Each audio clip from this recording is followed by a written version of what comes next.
নারায়ণগঞ্জে রূপগঞ্জে ঢাকা সিলেট মহাসড়কে দাপিয়ে বেড়াচ্ছে ব্যাটারি চালিত অটোরিকশা।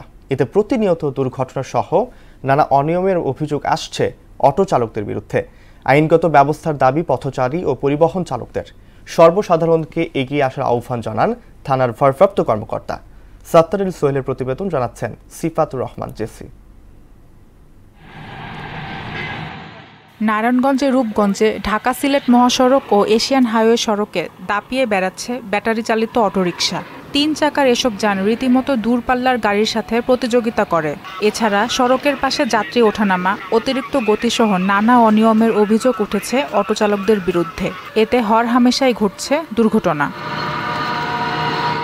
ব্যস্ত মহাসড়কে ব্যাটারি চালিত অটোরিকশার কারণে গাড়ি চালাতে অসুবিধা হয় বলে অভিযোগ পরিবহন শ্রমিকদের। অটোরিকশাগুলো হাই রোডে উঠে পড়ার কারণে বিভিন্ন ধরনের অ্যাক্সিডেন্টের সম্মুখীন হয়।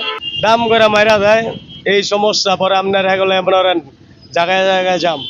ওরা দুর্ঘটনা হতে থাকে ওদের কারণে। ব্যাটারি চালা রং সাইডে ঢুকাই দেয় বেশিরভাগই। ওরা রাস্তার নিয়ম শৃঙ্খলা বুঝে না, ডাইনে দাবায় যেভাবে খুশি না দেখে টান দেয়। রাস্তা সিঙ্গেল মানে না, হাত করে গাড়ি ঘুরায় এলায় রাস্তাতে এগুলি গাড়ি চালাইতে না আমরা।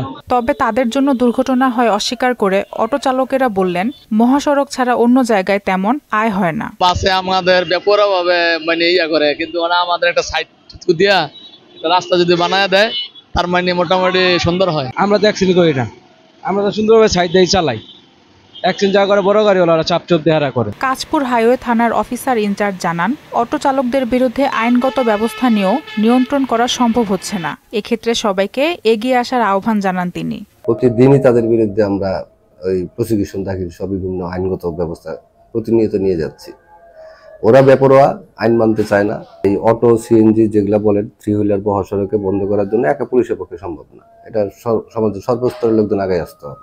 আইন প্রয়োগের মাধ্যমে দ্রুতই অটোরিকশা দৌরাত্ম্য কমানোর ব্যবস্থা নেবে কর্তৃপক্ষ, দাবি পথচারী, পরিবহন শ্রমিক সহ স্থানীয়দের। সিফাতুর রহমান জেসি, মোহনা সংবাদ।